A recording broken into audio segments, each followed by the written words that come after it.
Good evening, ladies and gentlemen. I am Shai De La Fuente, a member of BCBP Alabang. And I am Erica Sanchez, a member of BCBP Makati City. Good evening, Shai. Good to Good see you here evening, again. Erica. So happy to be here with you and everybody. We would love to welcome you to Unmasked. Unmasked.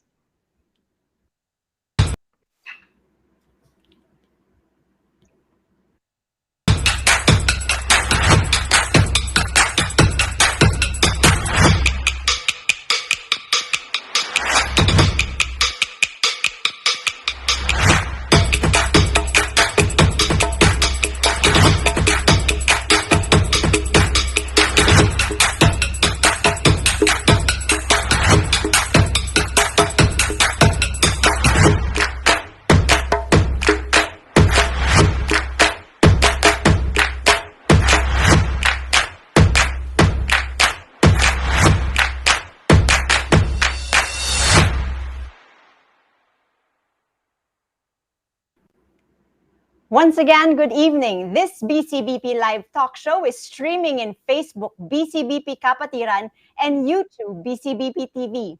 Tonight's episode 5 is entitled, Are You In Line Online?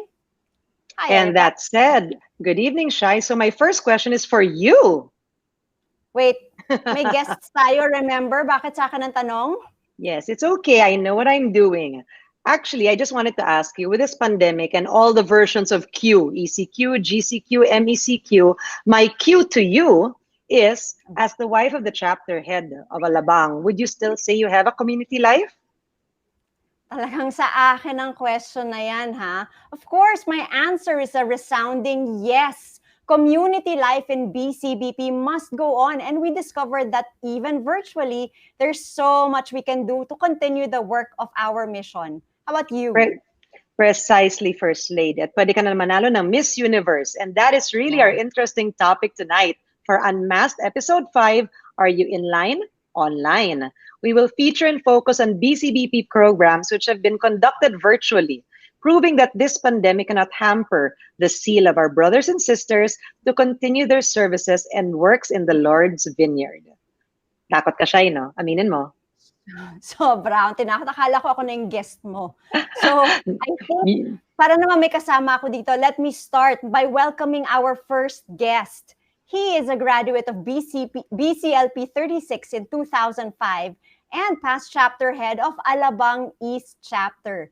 He has held several senior leader services such as Regional Coordinator for Family Life and Formation in the South Metro Manila region. He is married for 27 years to his beautiful wife, Cecile, and together with their children, Selena Isabel, Karina Therese, Kalia Marie, they have served as presenting family for the BCFR or Brotherhood Family Retreat. Brothers and sisters, our National Service Coordinator for Family Life, June Gashas. Hi, June. Good evening, Shai and Erica. Thank you for having me. Hello, June. Now let's go to the Visayas. Our second guest is a management consultant. He is married to Judah and they have 2 children, one Miguel and Maria Janina. He is the past chapter head of the BCBP Consolacion chapter. And they're here in the chat, they're having a watch party and has served as the RCD for Northern Cebu and several other leadership positions in the last 22 years in the community. Let us all welcome our AMD of Cebu and all the regions and chapters under that, Marvin Soco. Hi everyone, mayong gabi kayong tanan. Mayong gabi, Marvin. And further south from Mindanao, we have a rice farmer and trader married for 16 years to Yang. And they have an único hijo, Roy Anthony. He is a graduate of BCLP 3 in 2000 and has since served as chapter head of the Pagadian chapter in 2005, then RCD of Zamboanga Peninsula from 2015 to 2017. And since 2018 to the present, he is the AMD of Northern Mindanao. Brothers and sisters, Magsuon, let's welcome Roy Arvin Santillan. Mayong gabi, Erica and Shayog sa atong mga viewers karon. Buenas noches a todos. Todos mga higala, mayong gabi sa inyong tanan. Nakakaingit naman kayo at marami kayong dialects na nagagamit sa araw na to. Erica, with all the resources that we have gathered, I don't know where to begin. Actually, alam mo, tahimik ngayon ang little bird ko. So mga ngapit bahay na lang tayo. Okay lang ba yun sa'yo? Go I hope ahead. it's okay. Nice, thank you. So we will tap into our Alabang East brother, June Gashas, to start us off with family life. So June, how did the parenting course come about, and what was the most important feedback that you received after it was rolled out? Thank you, Shai. Actually, for family life, it's not just a parenting course, no. We have Brotherhood of Christian Family Retreat. We have the Youth and Kids Ministry and Family Congress. But yes, BCPC, or the parenting course, was the recent rollout. And I would like to give the credit where credit is due. No? This was started by Danny and Lala Lee. We're actually part of the team who made the pilot runs in several areas like Cebu, South Metro Manila Region 1, and Southern Tagalog Region. What I can say is that the parenting course is a timely rollout, no? Dahil pandemic, no? And the whole family is at home, so you'll never know what kind of relationship they have, no? Na magkakasama. And the rollout we did was just this year, May 30. It was participated by 90 couples, the family life directors of the different areas. So we're assured na maro-roll out to a chapter level. And one feedback talaga na narinig namin from the participants is, it is never too late to be better parents to our children. Kaya talagang we're so pleased to have done the rollout of the parenting course. And it was run in virtual platform, of course. Galing, June. That is really wonderful, no? After that, what other virtual activities can we expect from family life? Yeah, I'm so excited because medyo historic ito, no? This coming October 30, we will have the first BCBP Virtual Family Congress, no? With the theme, Find Christ, Bring Christ, and Be Christ at Home, no? We have invited expert speakers. And it's not just for BCBP members.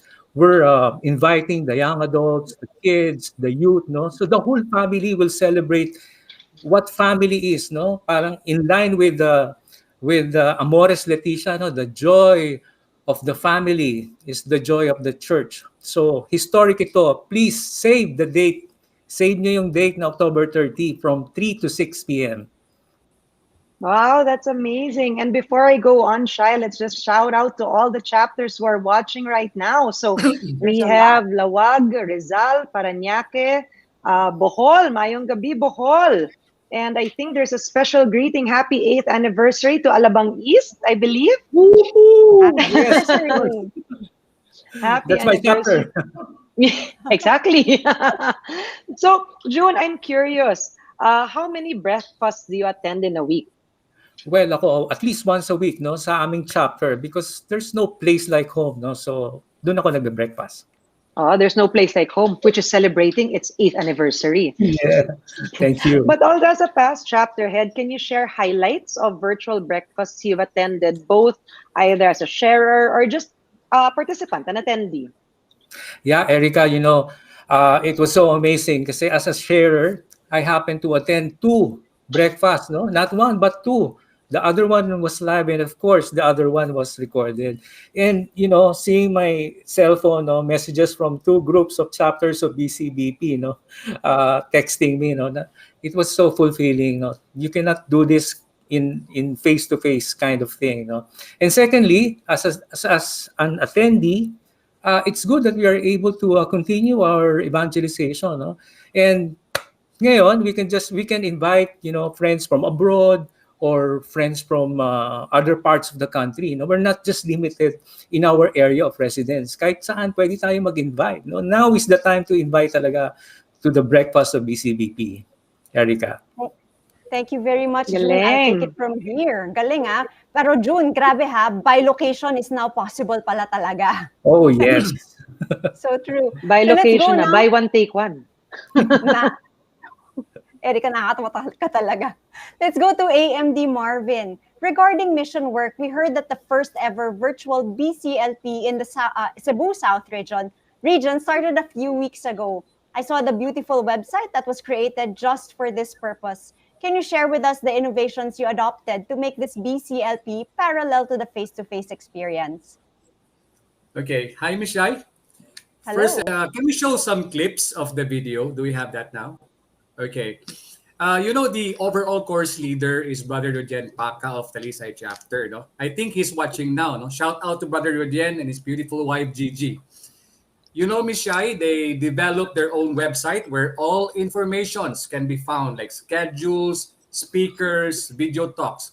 It's now ongoing, and would you believe they have around 145 participants with 54 DGLs and ADGLs. You can check their website at www.bcbpcebusoutreg.com. Also, I've heard, Miss Shai, that we are able to get some DJLs this time from Makati chapter. A couple, Bernard and Essa D. And of course, from the single ladies, we have Miss Lisa Aquino to share what they miss they miss most from the BCLP, when they were doing it face to face, and as well as what benefits they receive from the virtual BCLP. Let's watch it. Yes, what do you miss most in face-to-face BCLP? I guess the conversations, the beso-beso, but most of all, the intimacy that you get when you're face-to-face, yun yung nakakamiss. You, Burns, what do you miss about it? In 2 words, instant feedback. Yung alam mo agad kung nag-react yung participant, naiiyak, o natutulog, yung alam mo lang kung ano talaga yung feelings niya. What makes up naman for it? You know what? We should never doubt it because whether face-to-face or virtual, everything just always falls into place. And your participant gets touched just the same way. How about you? Well, of course, not having to go through traffic works well for me. Starts on time, ends on time. It's comfortable. You get to wear shorts. And overall, it's just efficient. God is in control. So I guess it will always work. I miss the face-to-face interaction in the regular CLP where you actually get to know the different participants, not just the ones in your discussion group. And this usually happens over, dinner or coffee breaks. But the virtual CLP has also made certain things that you would consider impossible possible. Because I'm currently based here in Baguio City, but I've already served 2 virtual CLPs for BCBP Makati. Last year, one of the members in my discussion group is from Australia. And this year, one of the members is from London. So the virtual platform has actually made the CLP truly global. And that is quite an amazing thing. Wow. So that's truly a shout out to Lisa Aquino again, and Bernard and Essa D, who served for the CLPs in Makati. So aside from Makati, we have also shout outs from Bulacan East, Lucena, CDO East, Malaybalay, Legazpi Chapter, Tacloban, Bulacan, Daanghari, Davao East, Pagadian, Mandaue Chapter.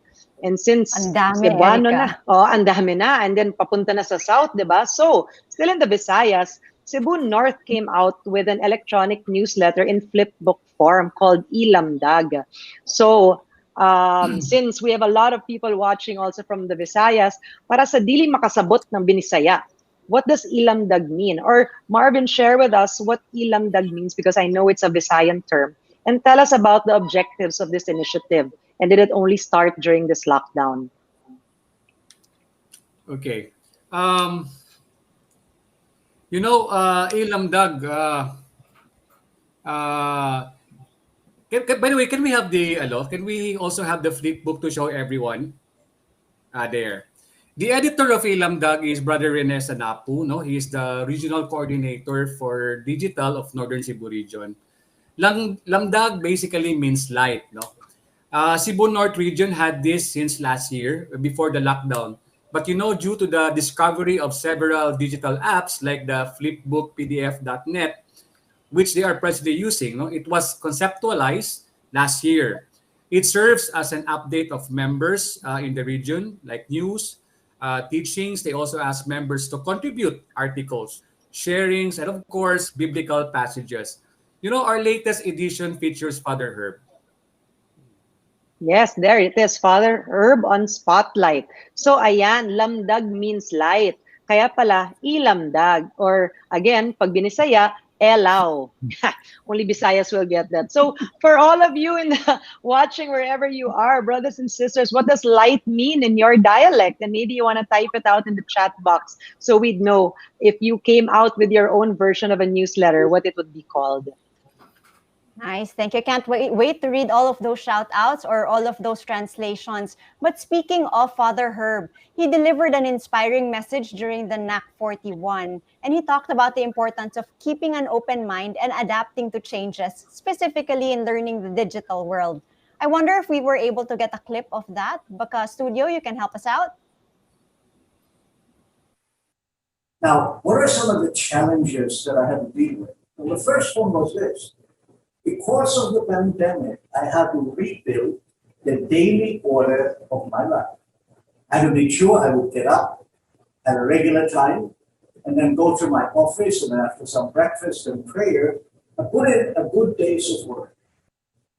The second challenge was having to learn some computer apps because the whole world had gone virtual. If I wanted to have any contact with anyone, I had to learn some computer apps like, for example, to handle FaceTime, Viber, Google Meet, and Zoom meetings. And that wasn't all that easy for me because I have difficulty reading small print. And not all the texts of these apps can be enlarged sufficiently on the computer to be readable for me. And so that was a real struggle, but I managed.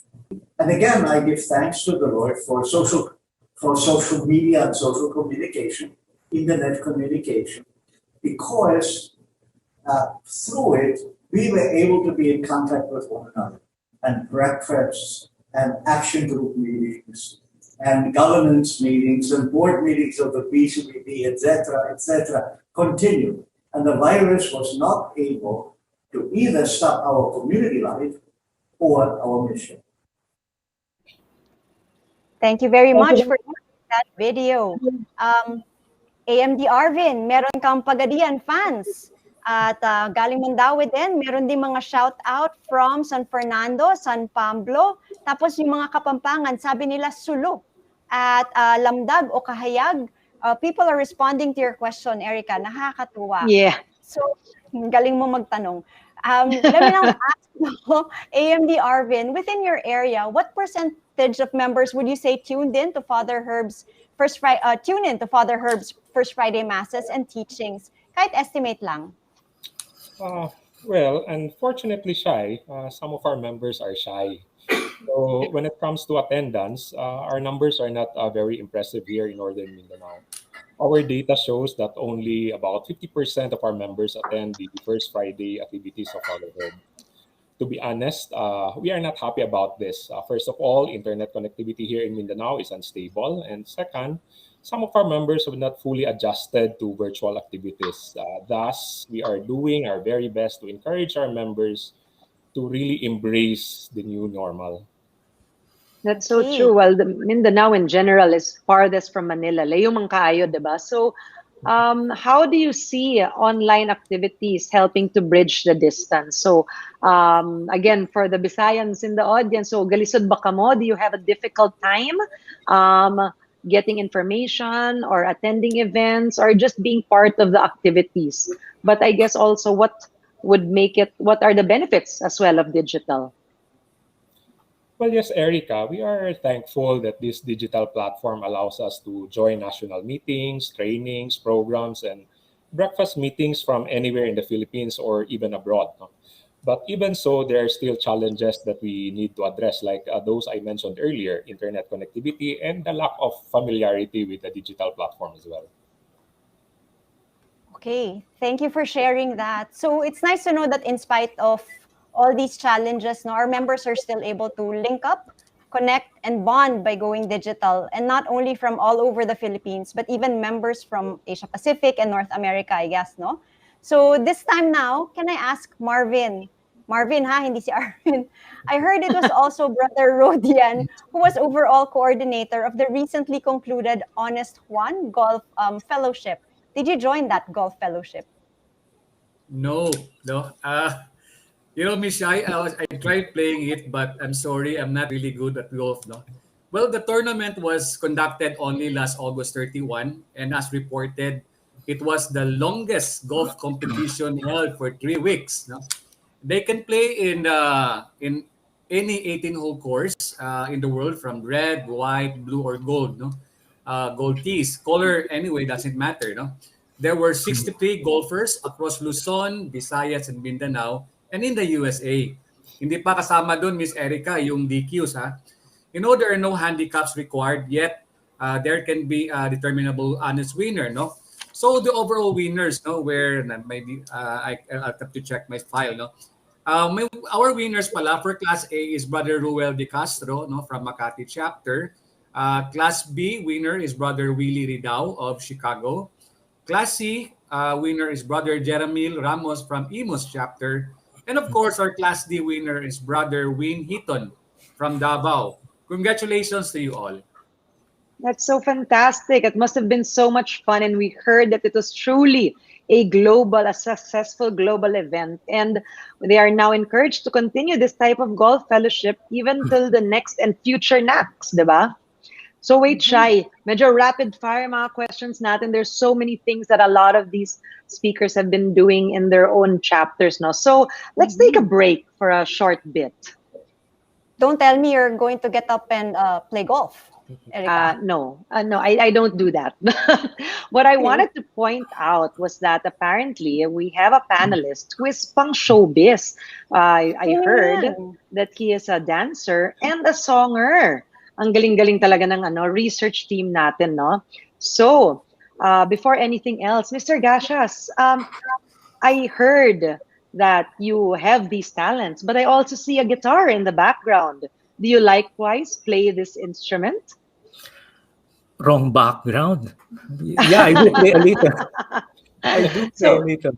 So with that, would you please oblige us with a mini intermission number? And I'd like to ask, if you were to choose a song that would describe your faith journey during this lockdown, what would it be?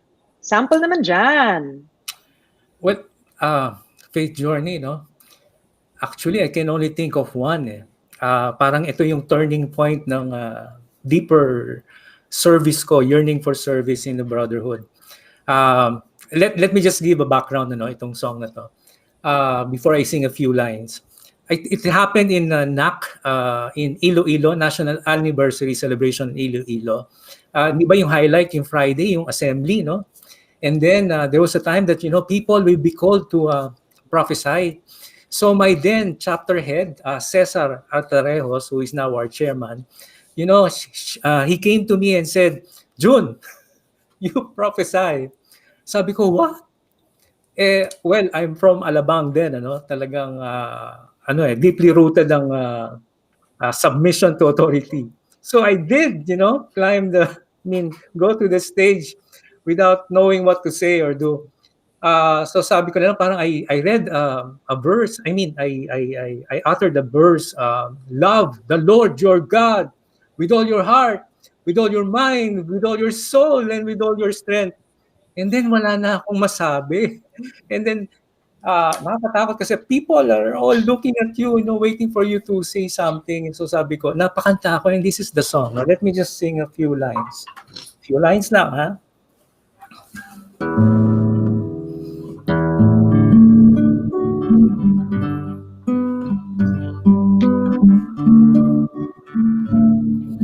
In omnibus amare, in omnibus servire, in omnibus amare, et servire Dominum in everything love and serve the Lord.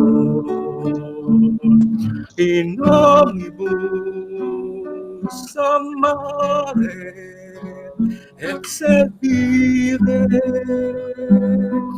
Dominum. In everything love and serve the Lord. So, parang BCBP lang, no? Parang you have to put order in every aspect of your life. And siguro personally, you cannot do this kung di mo gagawin to love and serve the Lord. Sir June, Yes. sabi ni Arvin Sanchez, ang lamig daw ng boses mo.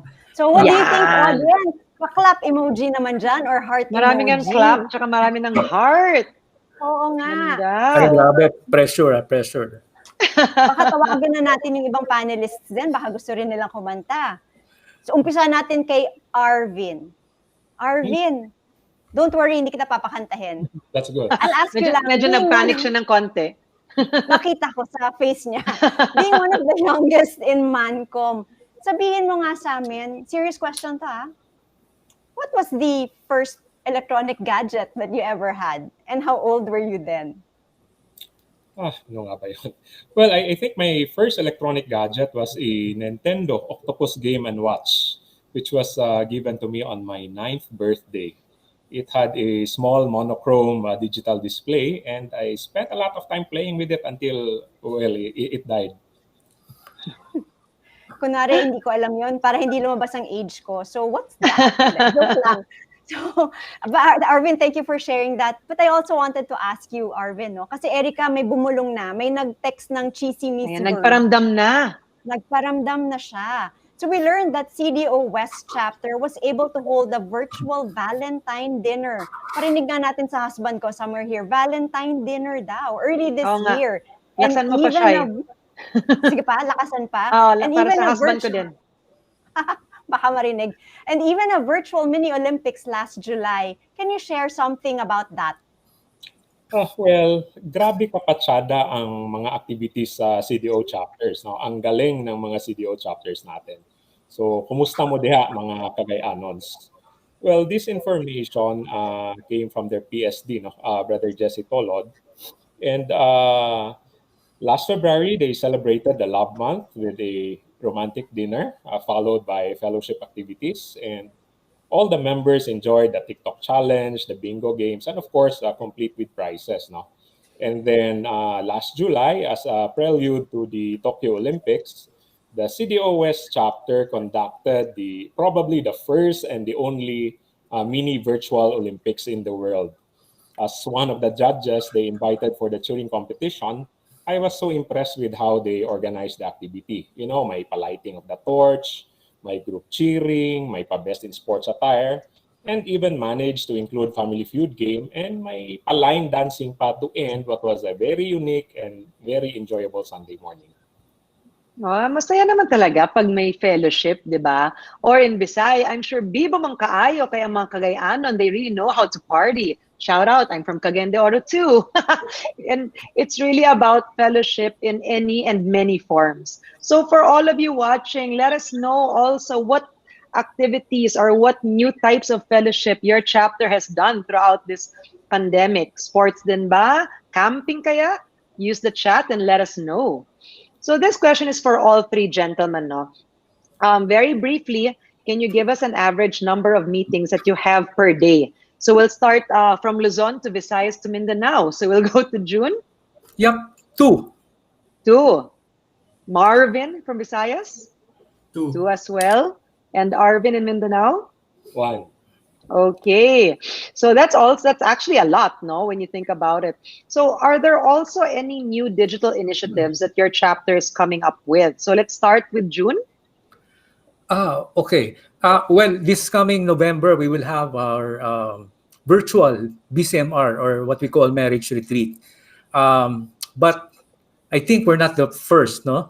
2 months ago daw, Imus chapter did the first BCMR in virtual, no, in Southern Tagalog Region 1B. And the course leader was Brother Rod Somera, no, chapter head of IMUS. Ang galing. Believe ako sa kanila. They were able to handle the participants, 11 couples, no, and it's a 5 live session retreat and 3 hours per session. And ang magandang feedback from the servants, it was just the same spirit-filled na parang face-to-face and very fulfilling. So yun ang nakakatuwa, no? So exciting about BCMR. But wait, di ba ang South Metro Manila region daw, Makati, will do virtual BCMR, no?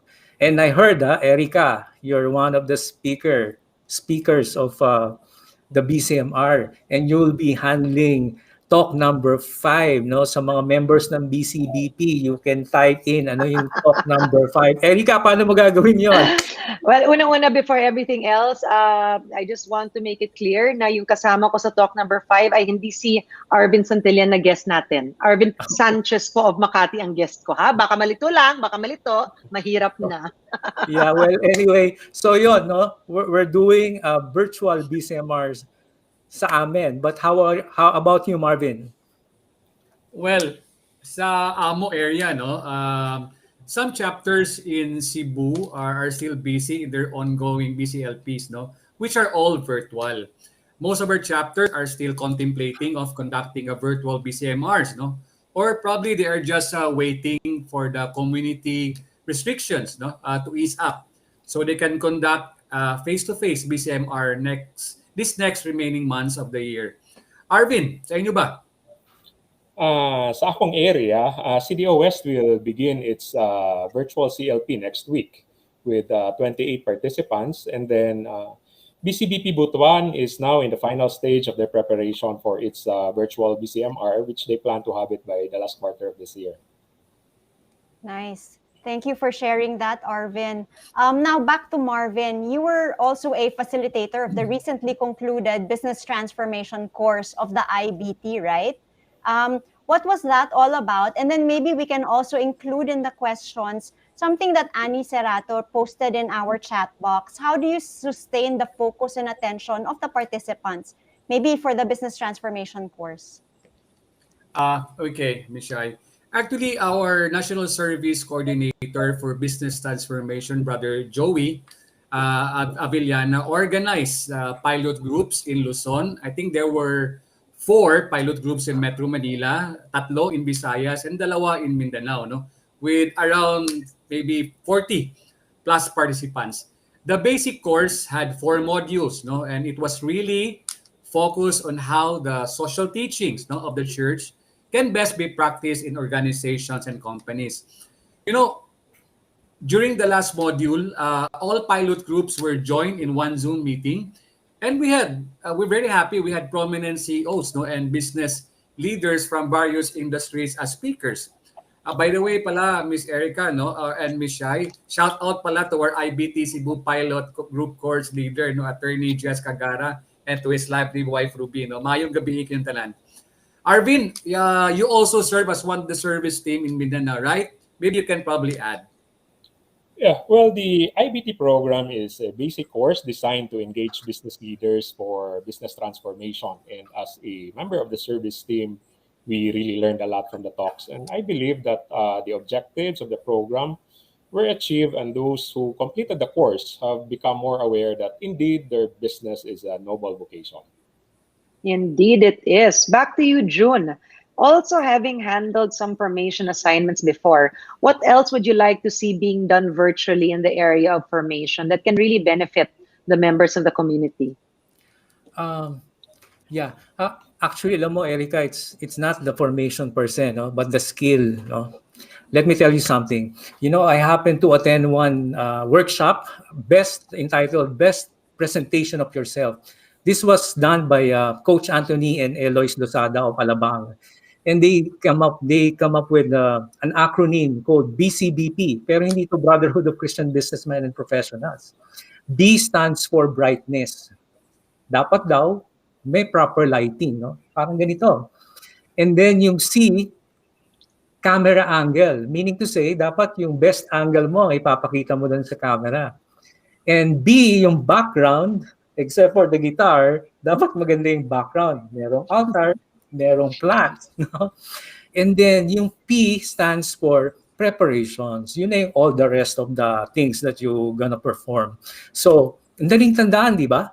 B for brightness, C for camera angle, B for background, P for preparation. So why did I mention all of this? Kasi ito yung kailangan natin ngayon, no? I mean, nag-evolve na ang formation natin ngayon, no?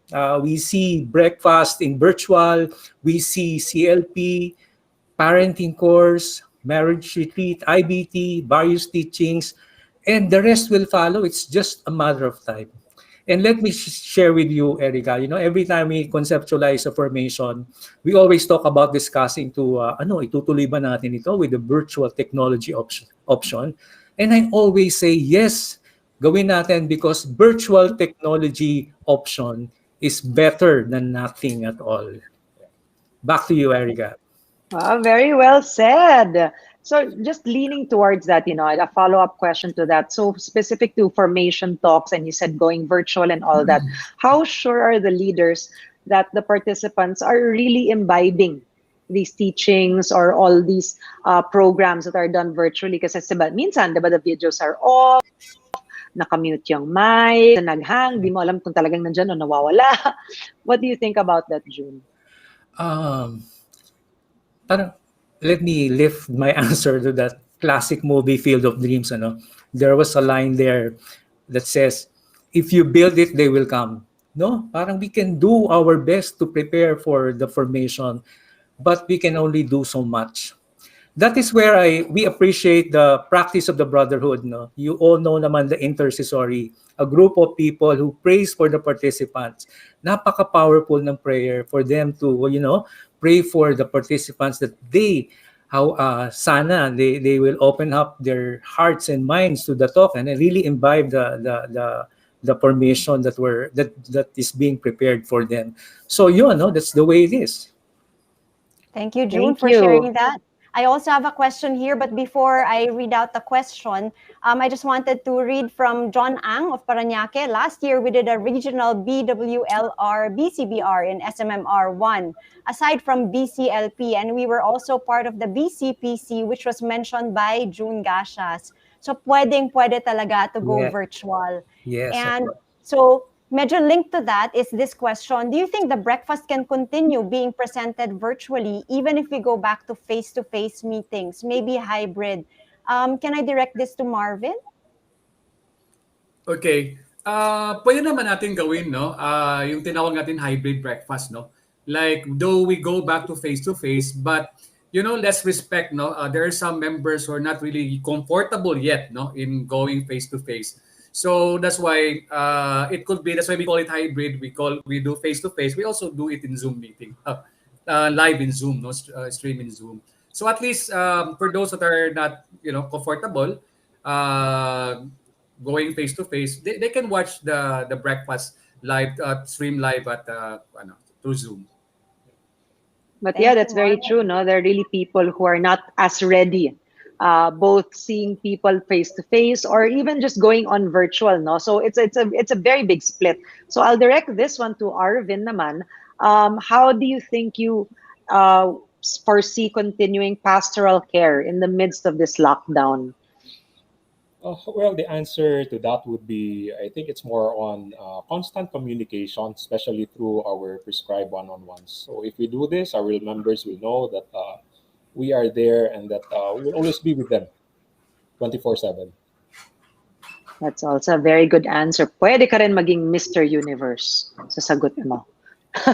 But Shai, yes, time is always short when you're having fun, as they say. So we're ending this in-depth Q&A of our program. But gentlemen, we will not let you go until you experience our patented Be Honest, portion. Are you familiar with how we finish our episodes in Unmasked? Siguro naman. Episode 5 May logo na. Ayan na siya. So again, simple rules lang. Just give your answer Just give the answer which immediately comes to your mind. No explanations required. If it's a choice, the answer both is not an answer. So game na ba? Thumbs up naman. Game Thumbs up na, game. Yeah. Go, Sure, Erika. Walang Okay. reverse spelling lang. Walang reverse spelling. Walang reverse Wala, spelling. wala, Okay, yan. we'll start. Kung sine ang buhay mo, ano ang title? Arvin. Probinsyano. Wow. Zoom or Google Meet or Messenger? June. Zoom. Zoom ako. Name one thing that the BCPP doesn't know about you, Marvin. I sing. Okay. What does your spouse call you pag galit siya? Marvin. Marvin. In that tone, ha? One thing you've done once but will never do again, Arvin. Parasail. Yahoo or Google, June. Google. For all three gentlemen, we'll go Luzon, Visayas, Mindanao, okay? Name one thing, pwedeng tao, lugar, o bagay, that is always contactable 24/7 or online 24/7. June? Yung siyaya. Marvin? Cell phone. Arvin? Tire station. Next naman. My turn naman, Erika, ha? Go for it, Shai. Kung sine ang buhay mo, sino ang lead actor at ang leading lady? Arvin. Richard Gere, Julia Roberts. Thank you. Name a Mancom or BOT member you'd like to know better. Marvin. Of course, Idol Jojo Maniwan. I feel handsome when? June. Bagong ligo. Lazada or Shopee? June. Lazada. Name a Mancom or BOT member you're grateful to work with. Marvin. Anisito Cerato. Ay, andyan siya sa ating audience. Oh, One nga, new nag-question skill pa. No? One new skill you acquired because we went digital. Arvin. Video editing. Okay. Eto. Request ko ang sagot dito sabay-sabay niyo sasabihin na. So I will count down 3, 2, 1. Okay. What is the color of your shorts right now? 3, 2, 1. Light blue. Parang gusto ko makita. Oo, Ayun. kasi sabay-sabay eh. Kailangan yata makita ng audience. Kailangan Kung makita. be honest kasi, di ba? Be honest yung topic eh. Kung talaga bang yun yung kulay. Uy, hindi naniniwala si Annie sa sagot mo. Oo.